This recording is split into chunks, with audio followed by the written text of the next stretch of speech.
இன்னைக்கு நம்முடைய சேனல் நம்ம பார்க்க போகிற விஷயம் என்னன்னா, பெண் உறுப்பின் தசைகள் இறுக்கமாக இருக்கும் பெண்களை மட்டும் பாருங்கன்னு சொல்லியிருக்கேன். ஏன்னா சில பெண்களுக்கு பெண் உறுப்பின் தசைகள் இறுக்கமாக இருக்கும். அது எதனால் ஏற்படுது, அது எப்படி சரி பண்ணலாம் அப்படிங்கிறத பற்றி தான் நம்ம இந்த வீடியோவில் டீட்டெயிலாக பார்க்க போகிறோம். வாங்க வீடியோக்குள்ளே போகலாம். ஸோ தொடர்ந்து இந்த மாதிரியான விஷயங்களை நீங்கள் தெரிஞ்சுக்கணும் அப்படின்னு நினச்சிங்கன்னா, நீங்கள் பார்த்துட்டு இருக்க வீடியோ கீழே வந்து பார்த்தீங்கன்னா சப்ஸ்கிரைப் அப்படின்னு வந்து ரெட் கலரில் ஒரு பட்டன் இருக்கும். ஸோ அந்த ரெட் கலர் பட்டனை கிளிக் பண்ணுங்கள். ஸோ கிளிக் பண்ண உடனே ஒரு பெல் சிம்பிள் கிரியேட் ஆகும். ஸோ அந்த பெல் சிம்பிளையும் சேர்த்து கிளிக் பண்ணுங்கள். இந்த யோனியின் தசை இறுக்கம் என்பது பெண்களுக்கு வரக்கூடிய, அதுவும் பெண்களில் சிலருக்கு மட்டுமே வரக்கூடிய ஒரு பாதிப்பு.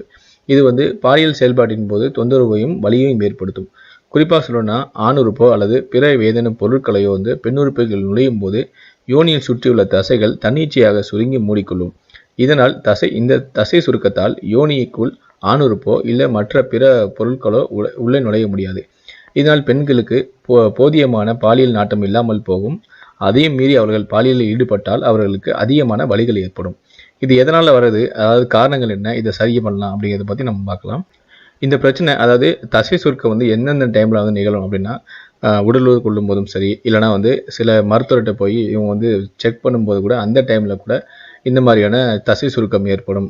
அதுக்கப்புறம் இல்லைனா வந்து மாதவிடாயின் போது கூட இவங்களுக்கு இந்த மாதிரியான அறிகுறிகள் வந்து ஏற்படும். பொதுவாக இந்த விஷயத்தை வந்து ரெண்டாக பிரிச்சிருக்காங்க. அதாவது முதல் நிலை, இரண்டாம் நிலை அப்படின்னு சொல்லியிருக்காங்க. அதாவது முதல் நிலை என்ன, ஸ்டார்டிங்லேயே வந்து ஆணுறுப்பு வந்து பெண்ணுறுப்புக்குள்ளே நுழைக்க முடியாமல் தசைகள் வந்து சுருக்கிச்சுன்னா அது வந்து முதல் நிலைன்னு சொல்லியிருக்காங்க. இல்லை முதல் டைம் வந்து ஆணுறுப்பு யோனிக்குள்ளே சென்றும் அதுக்கப்புறம் வந்து திரும்பவும் நுழையாமல் இருந்து அந்த தசையை வந்து சுருக்கம் ஏற்பட்டால் அது வந்து இரண்டாம் நிலை அப்படின்னு சொல்லியிருக்காங்க.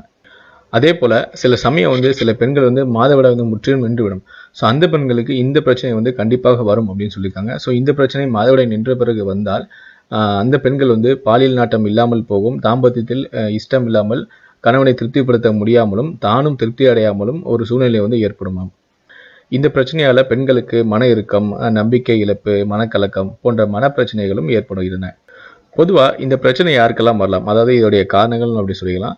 ஸோ இது வந்து பாலியல் துஷ்பிரயோகத்துக்கு பாதிக்கப்பட்டிருந்தால் இந்த பிரச்சனை வருமாம், கர்ப்பம் குறித்து பயம் இருந்தால் இந்த பிரச்சனை வருமாம், கசப்பான முதல் உடல் உறவு அனுபவம் இருந்தாலும் வருமாம், உறவில் பிரச்சனைகள் இருந்தாலும், அறுவை சிகிச்சை அல்லது பிரசவத்திற்கு பிறகு யோனி சேதமடைந்திருந்தாலும், யோனியில் நோய் தொற்று இருந்தாலும் கூட உங்களுக்கு இந்த மாதிரியான பாதிப்புகள் வருமாம்.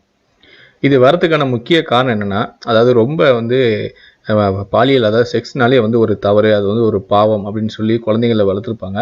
ஸோ அவங்க வந்து மனதளவில் இந்த விஷயத்தால் ரொம்ப பாதிக்கப்பட்டிருப்பாங்க. ஸோ அந்த மாதிரியான பெண்கள் உடலில் ஈடுபடும் போது அவங்களுக்கு இந்த மாதிரியான தசை சுருக்கம் வந்து ஏற்படும். இதுக்கு வேறு எந்த மாதிரியான காரணங்களும் சொல்லலை. அதாவது பொதுவாக உடலில் ஏற்படக்கூடிய ஏதாவது ஒரு குறைபாடால் தான் வந்து பெண்களுடைய பெண் உறுப்பு, அதாவது யோனியின் தசைகள் வந்து சுருக்கும், அதுதான் காரணம் அப்படின்னு நினச்சிட்டு இருக்காங்க. ஸோ அதுக்கு வந்து காரணமே கிடையாது. இதுக்கு முழுக்க காரணம் என்னன்னா அவங்க வளர்ந்த முறை தான் காரணம்.